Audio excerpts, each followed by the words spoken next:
High friends, আসসালামু আলাইকুম। Welcome back to my channel Lima's recipe.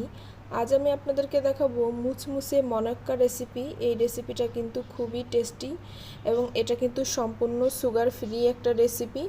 আপনারা চাইলে বাসায় একবার বানিয়ে দেখতে পারেন কতটা মজার। তো চলুন বন্ধুরা, দেখিয়ে দিই কীভাবে তৈরি করেছি।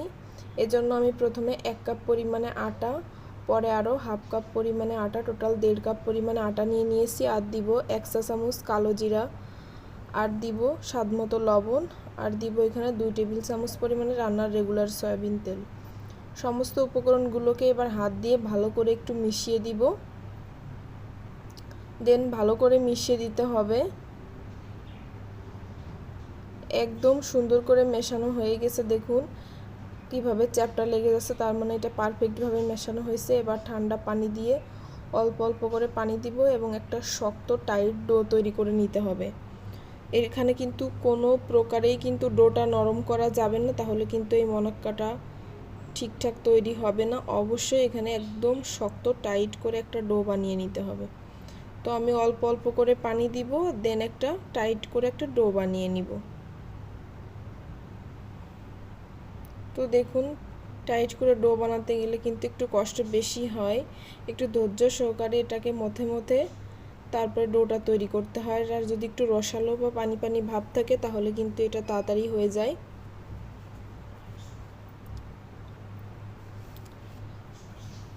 তো দেখুন, মাশাআল্লাহ আমার প্রায় ডোটা তৈরি হয়ে আসছে।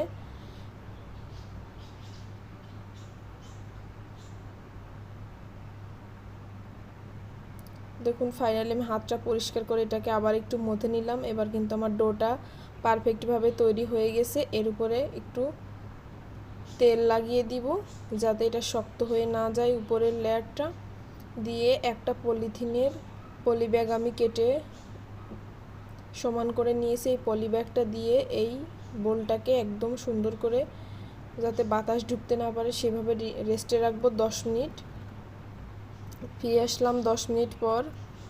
দেখুন কতটা সফট হয়ে গেছে আমার এই মনাক্কার ডোটা।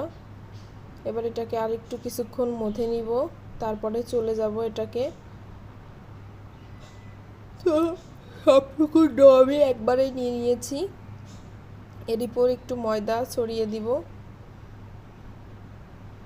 আপনারা চাইলে চালের গুঁড়াও ছড়িয়ে দিতে পারেন, কোনো সমস্যা নাই। তো ময়দাটা দেওয়ার পরে এটাকে একটু প্রেসার দিয়ে ভালো করে বলে নিতে হবে। তো কিন্তু এটা যেহেতু একটু টাইট করে ডোটা তৈরি করা, সেহেতু কিন্তু রুটিটা তৈরি করতে গেলে কিন্তু একটু সময় লাগবে এবং একটু প্রেসার দিতে হবে। তো দেখুন এ পর্যায়ে কিন্তু আমার রুটিটা প্রায় তৈরি হয়ে আসছে। আমি সবটুকু ডো দিয়ে কিন্তু একটা রুটি বানিয়েছি। আর রুটির পুরুত্বটা কেমন হবে সেটা কিন্তু দেখেই বোঝা যাচ্ছে। একটু মোটা করে রুটি বেলটা বেলতে হবে। এরপর একটা ছুরির সাহায্যে আমি এটাকে কেটে নেব। রুটিটাকে মাছ বরাবর প্রথমে স্লাইস করে নিচ্ছি।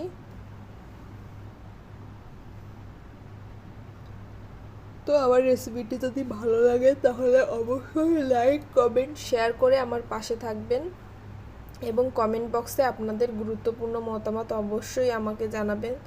তাহলে চেষ্টা করব আপনাদের পছন্দ মতো রেসিপি শেয়ার করার জন্য আপনাদের সাথে। তো দেখুন আমার স্লাইস করে মাছ বরাবর কাটা হয়ে গেছে। এবার আমি এর মাঝখান থেকে 4 কোনা করে শেপ দিয়ে আমি মোনাক্কাগুলোকে কেটে নিব।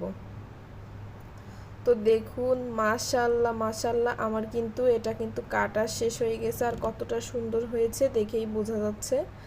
এবার আমি সাইডের যে বাতিল যেগুলা সেগুলা কিন্তু আমি এখান থেকে সরিয়ে দিচ্ছি।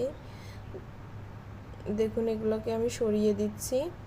এরপরে আমি এইগুলাকে একটা প্লেটে তুলে নেব। কতটা সুন্দর হয়েছে এখনই বোঝা যাচ্ছে। এবার একটা প্লেট নিয়ে নিব এবং দেন প্লেটের উপরে এগুলাকে সব উঠিয়ে নিব। আপনারা কিন্তু কখনোই এর নরম ডো দিয়ে এটা তৈরি করতে যাবেন না, তাহলে কিন্তু কখনোই খেতে ভালো লাগবে না। তো সবটুকু আমার উঠানো হয়ে গেছে। এবার চুলায় একটা প্যান বসিয়ে দিয়ে তাতে পর্যাপ্ত তেল দিয়ে দিয়েছি। তেলটা গরম হয়ে গেলে এবার এই মনক্কার অর্ধেকটা আমি দিয়ে দিব। তো দিয়ে এভাবে নেড়ে চেড়ে দিব। আমি তেলটা প্যানে অল্প দিয়েছি, এজন্য একটু বেশি নাড়াচাড়া করে দিতে হবে। এটা কিন্তু ডুবো তেলে ভাজতে হয়। আপনারা চাইলে আমার এই পদ্ধতিটা ব্যবহার করতে পারেন, আর তা না হলে এটা আপনারা ডুবো তেলেও ভেজে নিতে পারেন, তাহলে একটু বেশি ভালো হয়। তো দেখুন, প্রথমে এই পাশটা উল্টে পাল্টে দিতে হবে। কিছুক্ষণ পরে আবার কালার চলে আসতেছে।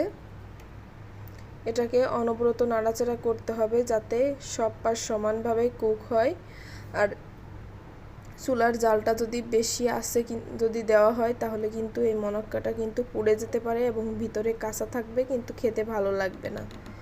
আর যদি এভাবে আস্তে আস্তে ধৈর্য সহকারে আপনারা চুলায় জাল করেন তাহলে কিন্তু মনাক্কার উপরেও যেমন ব্রাউন কালার হবে, ভিতরেও কিন্তু একদম মুসমুসে হবে, খেতে খুবই ভালো লাগবে। তো দেখুন বন্ধুরা, এই পর্যায়ে আমার মনাক্কাগুলোকে ভেজে নেওয়া হয়ে গেছে। আমি আর কালার করব না, আমার এরকম কালারই বেশি ভালো লাগে, এই জন্য আমি এগুলাকে তেল থেকে উঠিয়ে নিচ্ছি। একে একে সবগুলো মনক্কা আমার তেল থেকে উঠিয়ে নেওয়া হয়ে যাচ্ছে। এরপরে আপনাদেরকে দেখিয়ে দিচ্ছি কতটা সুন্দর হয়েছে আমার এই মনক্কা। আর বন্ধুরা, প্রতি সপ্তাহে নিত্য নতুন 3 থেকে 4টা নতুন ভিডিও পেতে অবশ্যই আমার চ্যানেলটিকে সাবস্ক্রাইব করে আমার পাশে থাকবেন। তো সবগুলো মনক্কা আমার তৈরি করা হয়ে গেল। দেখুন কতটা সুন্দর হয়েছে। এটা কিন্তু স্বাস্থ্যের জন্য খুবই ভালো।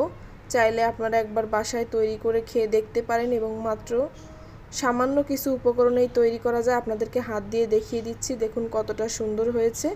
এটা ভাজার পরে আপনারা এয়ারটাইট বক্সে করে রাখবেন, 6 মাস পর্যন্ত এটা মুসমুসে থাকবে, আর স্বাদটাও সেম একই থাকবে। তো অবশ্যই বন্ধুরা, আজ আর নয়, ফিরছি নতুন কোনো ভিডিও নিয়ে, সঙ্গেই থাকুন।